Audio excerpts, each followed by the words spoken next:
Hello students, आज आपको math में कई चैप्टर बता चुके हैं, उनमें से आज बताएंगे एवरेज।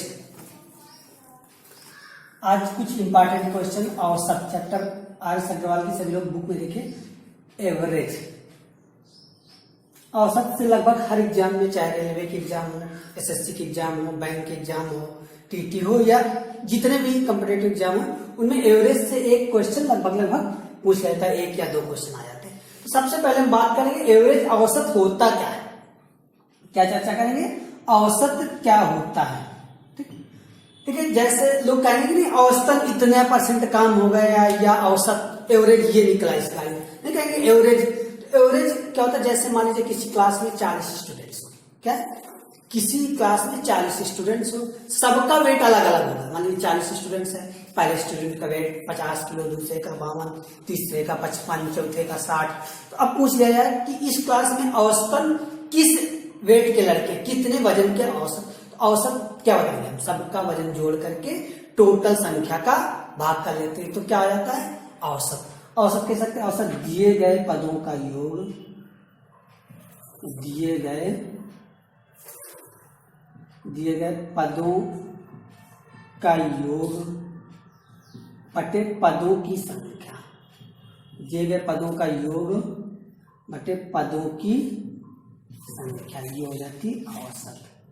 औसत क्या हो जाएगा? दिए गए पदों का योग बटे पदों की संख्या, इससे हम निकाल लेते हैं औसत। ठीक, तो आप सब लोग बुक में खोलिए जरा, आज प्रश्नावली इसके एग्जाम क्वेश्चन कराते हैं। जैसे औसत क्वेश्चन पहला है, निम्नलिखित संख्याओं का औसत क्या होगा। क्वेश्चन क्या दिया गया है? निम्नलिखित संख्याओं का औसत क्या होगा। जैसे संख्याएं दे रखी हैं 76, 48, 84, 66, 70, 64। क्या होगा? 76, 48, 84, 66, 70, 64 का औसत ज्ञात कीजिए। तो औसत क्या करेंगे? इन सबको जोड़ करके टोटल नंबर कितने, 1 2 3 4 5 6, 6 का भाग कर लेंगे। इन टोटल दिए गए पदों का योग बटे पदों की संख्या, इनको जोड़ लो। देखो 4 और 6 10, 10 4 14, 14 8 22, 22 6 28। एक बार फिर जोड़ लीजिए, 4 6 4 10 4 14, 14 8 22 6 28 की 2, 28 के 8 से लगे 2, 6 7 6 13, 13 6 19, 19 8 27, 27 और 4 31, 31 7, 31 7 हो जाएगा 39, और 39 और 2 41, 418।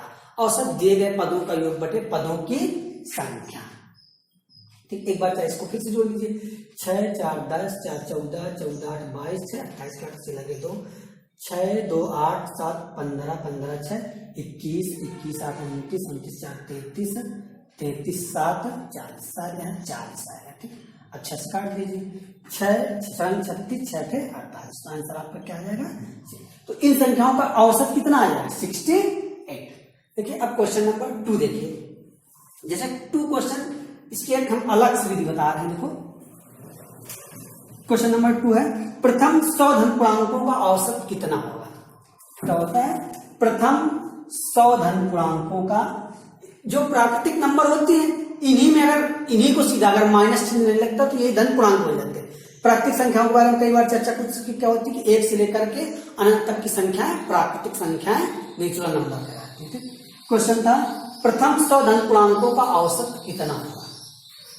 इसके लिए फार्मूला हो जाएगा n+1/2। फार्मूला क्या बनाएंगे? n+1/2, जहां n क्या होता है? अंतिम संख्या। तो 100 + 1/2, 100 और 1 101 बटे 2, 2 पंचे 10। ठीक, दशमलव लगाया, ये 0 बन जाएगा, 2 पंचे 10, 50.5। ये आपका हो जाएगा आंसर। अब बात की जाए प्रथम 100 धन पूर्णांकों का औसत कितना हो जाएगा? 50.5। अगला क्वेश्चन है, प्रथम 9 अभाज्य संख्याओं का औसत कितना होगा। क्वेश्चन नंबर 3 देखिए जरा। प्रथम 9 अभाज्य संख्याओं का औसत कितना होगा। क्या है? प्रथम 9 अभाज्य संख्याओं का औसत कीजिए। अच्छा, अभाज्य संख्या को प्राइम नंबर कहा जाता है। अभाज्य संख्या क्या होती है? इसके बारे में बता चुके। सबसे छोटी अभाज्य संख्या 2 होती है। प्रथम 9 अभाज्य संख्या तो लिख लीजिए। पहली अभाज्य संख्या 2, 3, 5, 7, 11, 13, 17, 19 और ये 23। ये आपकी 9 अभाज्य संख्या लिख लीजिए। 1, 2, 3, 4, 5, 6, 7, 8, 9। ये आपकी 9 अभाज्य संख्या है। अभाज्य संख्याओं के बारे में अगर पता करना हो तो अभाज्य संख्या क्या होती है? वे संख्याएं जिनके गुणनखंड 1 या वह स्वयं संख्या होती है, वे अभाज्य संख्याएं होती है। तो प्रथम 9 अभाज्य संख्याओं का औसत ज्ञात करना, तो इनको जोड़ करके हम क्या कर लेंगे? 9 का भाग कर लेंगे। तो इनको जोड़ लीजिए। देखिए 2, 3, 5, 5, 10, 17, 17 और 11, 17, 11 हो जाएगा 28, 28 और 13, 28, 13, 41, 41 और 17 हो जाएगा 58। ठीक, अब 19 और 23 जोड़ लीजिए। 9, 3, 12, 12, 8, 20। ठीक, अब ये 5, 1, 6, 6, 2, 8, 8 और 2, 10 और कितना है? 7। इनका औसत बताना था, तो इनको जोड़ करके हम क्या कर लेंगे? 9 का भाग कर लेंगे। क्वेश्चन था प्रथम 9 अभाज्य संख्या, इनको जोड़ा, इनका ऐड आया 9, 100/9। ठीक, तो 9 का 9, 9 का 11 से 1/9, ये आंसर हो जाएगा। अगला क्वेश्चन है प्रथम 10 समप्राकृतिक संख्याओं का औसत कितना होगा? क्वेश्चन नंबर 4 देख लीजिए। प्रथम 10 समप्राकृतिक संख्याओं का औसत कितना होगा? क्वेश्चन था प्रथम 10 समप्राकृतिक संख्याओं का औसत कितना होगा। देखिए सम संख्या क्या होती है? वे संख्याएं जो 2 से डिवाइड हो, वो सम संख्या होती है। या कह सकते हैं जिनके इकाई के अंक 0, 2, 4, 6, 8, वे सभी सम संख्या होती है। तो प्रथम 10 समप्राकृतिक संख्याओं, इसके लिए भी एक फार्मूला होता है, अंतिम सम संख्या प्लस 2/2। अंतिम सम संख्या, अंतिम सम संख्या प्लस 2/2। क्वेश्चन था प्रथम 10 समप्राकृतिक संख्याओं का औसत। तो प्रथम 10 समप्राकृतिक संख्या कहां तक होगी? 20। तो 20 प्लस 2/2, 20, 2, 22, 22/2 कितना आ जाएगा? 11। आंसर आपका कितना आ गया? 11। अगला है 100 से कम सभी विषम संख्याओं का औसत कितना? क्वेश्चन क्या है? 100 से कम सभी विषम संख्याओं का औसत कितना है? क्वेश्चन क्या है समझे? 100 से कम, तो 100 से कम में विषम संख्या, इसके लिए फार्मूला होता है अंतिम विषम संख्या प्लस 1/2। अंतिम विषम संख्या प्लस 1/2। 100 से कम में अंतिम विषम संख्या प्लस 1/2। अंतिम विषम संख्या क्या होगी? 99 प्लस 1। 100 से कम में, मतलब 100 से कम में अंतिम विषम संख्या क्या होगी? 99। 99 प्लस 1/2, 99 और 1 100/2 कितना आ जाएगा? 50। आंसर आ गया आपका 50। अगला क्वेश्चन है 50 तक की सभी समप्राकृतिक संख्याओं का औसत कितना होगा? सेम जैसे देखो 50 तक भी बताना, तो अंतिम सम संख्या 50 प्लस 2/2 तो कितना आ जाएगा? 50, 2, 52, 52/2 26, 26। ये तो सब लोग कही लोगे। अगला क्वेश्चन है 3 के प्रथम 5 भुजों का औसत कितना होगा? क्वेश्चन नंबर 7 देख लीजिए। 3 के प्रथम 5 भुजों का औसत कितना होगा? 3 के प्रथम 5 भुजों का औसत, भुज का फैक्टर, 3 के प्रथम 5 फैक्टरों का औसत। तो 3 के प्रथम 5 फैक्टर लिख लें, उनको जोड़ करके हम 5 का भाग कर लें। तो 3 का प्रथम फैक्टर क्या होगा? 3। 3 1 का 3। अगर 3 का पूछा जाए प्रथम फैक्टर क्या होगा? फर्स्ट फैक्टर 3 1 का 3, दूसरा 6, 9, 12 और 15। 3 के प्रथम 5 भुजों का औसत, तो इनको जोड़ करके हम 3 का भाग कर लेंगे। 6, 3, 9, 9, 18, 18, 12, 30 और 45, 45/5। तो आंसर कितना आ जाएगा? 9। या इसकी एक विधि भी होती है कि प्रथम गुणज गुणे गुणजों की संख्या प्लस प्रथम गुणज गुणे गुणजों की संख्या प्लस प्रथम गुणज बटे 2 फार्मूले से भी कर सकते हैं। अगला क्वेश्चन देखो, जैसे कहा गया प्रथम 10 प्राकृतिक संख्याओं के वर्गों का औसत कितना होगा? क्वेश्चन नंबर 8 है प्रथम 10 प्राकृतिक संख्याओं के वर्गों का औसत कितना होगा। प्रथम 10 प्राकृतिक संख्या, ठीक है, फर्स्ट प्राकृतिक संख्या 10, तो 1 से लेकर 10 तक संख्याएं हो जाएगी, इनके वर्गों का औसत। तो एक का क्वेश्चन बताना है, प्रथम 10 प्राकृतिक संख्याओं का वर्ग। प्राकृतिक संख्या पहली 1 का स्क्वायर प्लस 2 का स्क्वायर प्लस 3 का स्क्वायर प्लस 4 का स्क्वायर प्लस 5 का स्क्वायर प्लस 6 का स्क्वायर प्लस 7 का स्क्वायर प्लस 8 का स्क्वायर प्लस 9 का स्क्वायर प्लस 10 का स्क्वायर। इनको जोड़ करके हम टोटल नंबर का 10 का भाग कर लेते हैं। ठीक, प्रथम 10 क्वेश्चन था 10, प्रथम 10 प्राकृतिक संख्याओं के वर्गों का औसत कितना होगा। तो इनको जोड़ करके हम क्या कर सकते हैं, 10 का भाग कर लेते हैं। ठीक, तो एक n प्राकृतिक संख्याओं के वर्गों का योग का फार्मूला होता है। फार्मूला क्या होता है, 1/6 n n + 1 2n + 1, ये फार्मूला होता है। 1/6 n n + 1 2n + 1। ठीक, जहां n क्या होता है, अंतिम नंबर, अंतिम नंबर। तो यहाँ n की वैल्यू 1/6 10 10 + 1 11, और 10 दूनी 20 और 1 21, 3 दूनी 2 ताई 6, 3 से काटेंगे, 3 दूनी 6 3 सत्ते 21 2 पंचे 10। देखिए 7 पर 35 गुणे 11 कर लीजिए, 11 पचे 55 11 33 और 5 38। इनका आयड कितना है, 385। औसत क्या होता था इनका बताना था, प्रथम 10 प्राकृतिक संख्याओं का औसत। तो दिए गए पदों का योग बटे पदों की संख्या, तो हमने जोड़ कितना निकाले 385, और नंबर टोटल कितने है 10, 10 का भाग कर देंगे। देखो 10 से भाग देने का मतलब पीछे से एक डिजिट के बाद दशमलव, तो 38.5 औसत हो जाएगा दिए गए पदों का योग बटे पदों की संख्या। ये आपका आंसर। जैसे नेक्स्ट क्वेश्चन है, यदि 25 a + 25 b = 115। क्वेश्चन क्या दे रखा है, क्वेश्चन नंबर 9 देखो सब। 25a + 25b = 115। 25a + 25b = 115, तो a तथा b का औसत कितना है। क्वेश्चन समझे, 25a + 25b = 115 हो तो a तथा b का औसत कितना है। देखिए ये वैल्यू दे रखी है, a b के औसत की बात की गई, तो a b का औसत क्या हो जाएगा, a + b/2 की वैल्यू में फाइंड करनी है। 25a + 25b = 115, तो a + b का औसत कितना हो जाएगा। तो यहाँ 25 काम होगा, तो a + b = 115, a + b = 115/25, 5 दूनी 10 5 3 15 5 25। देखिए वैल्यू में फाइंड क्या करनी थी, a + b/2 की वैल्यू निकालनी थी। तो हम क्या करें, यहाँ दोनों पक्षों में 2 का डिवाइड कर लें। इसको लिख सकते हैं a + b/2 = 23/5/2, तो 23/10 2.3।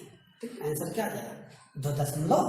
ठीक, इसमें किसी को डाउट तो है नहीं। अगला क्वेश्चन था क्वेश्चन नंबर 10 देख लीजिए। 10 नंबर है, 5 संख्याओं का औसत 10 है, कौन सी संख्या जोड़ी जाए कि औसत 12 हो जाए। ठीक, क्वेश्चन नंबर 10 है, 5 संख्याओं का औसत 10 है, कौन सी संख्या जोड़ी जाए कि औसत 12 हो जाए। इसकी क्वेश्चन चर्चा की गई। 5 संख्याओं का औसत कितना आ गया 10। देखिए 5 संख्याओं का एवरेज 10 है, औसत कितना दे रखा है 10, तो ऐड कितना हो जाएगा 10 बचे 50। कौन सी संख्या जोड़ी जाए कि औसत 12 हो जाए। देखिए 5 संख्या थी, एक संख्या जोड़ी गई, तो अब टोटल नंबर कितना हुआ 6। अब 6 संख्याओं का औसत कितना दे रहा 12, तो 12 6 72, तो जोड़ी गई संख्या निकाल सकते हैं 72 - 50 कितना आ जाएगा 22। ये आपका आंसर हुआ। अगला क्वेश्चन था इस पे, देखिए क्वेश्चन नंबर 11 है,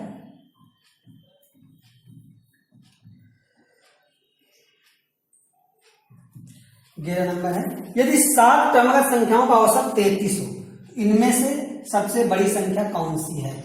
क्वेश्चन क्या आ गया, यदि 7 क्रमगत संख्याओं का औसत 33 हो तो इनमें से सबसे बड़ी संख्या कौन सी है। 7 क्रमागत संख्याओं का औसत 33 हो तो इनमें सबसे बड़ी संख्या। अच्छा, क्रमागत, उत्तरोत्तर, लगातार, इन सब का मतलब होता है, जैसे पहली संख्या क्रमागत की बात की, तो या तो इसको दो तरीके से, इनमें से सबसे बड़ी संख्या ऑप्शन से जैसे हम कर ले, मान लीजिए बड़ी संख्या 28 है, तो उसके पहले वाली कितनी होगी 27, फिर 26, फिर 25, इन सबको जोड़े फिर भाग करें 7 और प्रूव कर ले कितना 33। इस तरह से कर सकते हैं, या बेसिकली हम मान ले संख्या, जैसे पहली संख्या मान ले क्या x, पहली संख्या अगर x मान ले, दूसरी हो जाएगी x प्लस 1, तीसरी x plus 2, x plus 3, x plus 4, x plus 5, x plus 6, ये 7 संख्या है, इनका औसत 33 हो, x 2x 3 4 5 6 7, ठीक। औसत क्या होता है, दिए गए पदों का योग बटे पदों की संख्या को जोड़ लो, x 3 4 5 6 7, 7x प्लस 3 2 1 3 3 6 4 10 5 15 6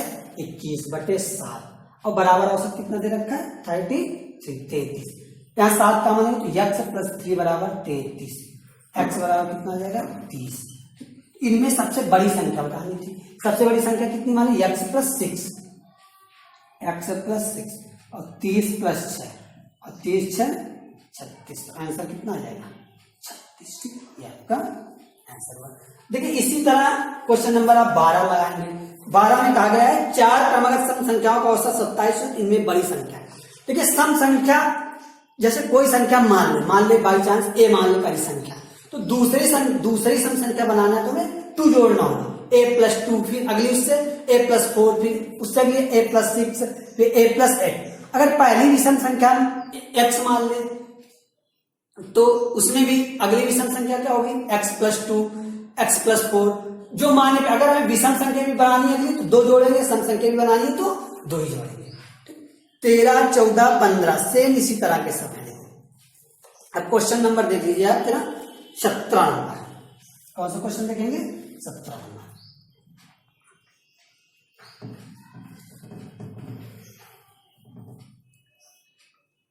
सत्रह नंबर है 17। यदि m संख्याओं का औसत n स्क्वायर तथा n संख्याओं का औसत m स्क्वायर तो m प्लस n संख्याओं का औसत कितना होगा। क्या कहा गया m संख्याओं का औसत n स्क्वायर, m संख्याओं का औसत n स्क्वायर तो कुल ऐड कितना हो जाएगा m n स्क्वायर, तथा n संख्याओं का औसत m स्क्वायर तो कुल ऐड n m स्क्वायर हो, तो m प्लस n का औसत कितना होगा। औसत क्या होगा, दिए गए पदों का योग बटे पदों की संख्या को ऐड कर लो, m n square plus n m square upon m plus n, m n square plus n m square upon n plus n, इसमें कॉमन क्या हो जाएगा m n का, तो n प्लस m अपान m प्लस n, ये इससे cut जाएगा, answer आ जाएगा m n। आंसर क्या बताइए m n। देखिए क्वेश्चन नंबर 1 इसमें और देख लीजिए 18 नंबर है। 3 संख्याओं का औसत 7 है, 3 संख्याओं का औसत 7 है, पहली 2 संख्याओं का औसत 4, तो तीसरी संख्या क्या होगी। क्वेश्चन नंबर 18 है 3 संख्याओं का औसत 7 है तथा पहली 2 संख्याओं का औसत 4 है, तो तीसरी संख्या क्या होगी ये बताना है। 3 संख्याओं का औसत 7 है, समझ, 3 संख्याओं का औसत 7 है, यदि पहली 2 संख्याओं का औसत 4 तो तीसरी संख्या, 3 संख्या 3 का औसत 7, कुल ऐड कितना हो जाएगा 7 का 21, पहली 2 का औसत 4 है, फर्स्ट 2 का औसत कितना दे रखा है 4, तो कुल ऐड कितना हो जाएगा 4 दूनी 8, तीसरी संख्या, 3 संख्याओं का और 21 हो गया, 2 का 8 हो गया, तीसरी से 21 माइनस का 8, तो कितना बचेगा 21 में 8 गए, बचेगा 13। आंसर आपका तीसरी संख्या क्या आ जाएगी 13। आज इतने ही सवाल रखो, ठीक। इसके बाकी जो क्वेश्चन है नेक्स्ट टाइम में बताया जाएंगे, ठीक।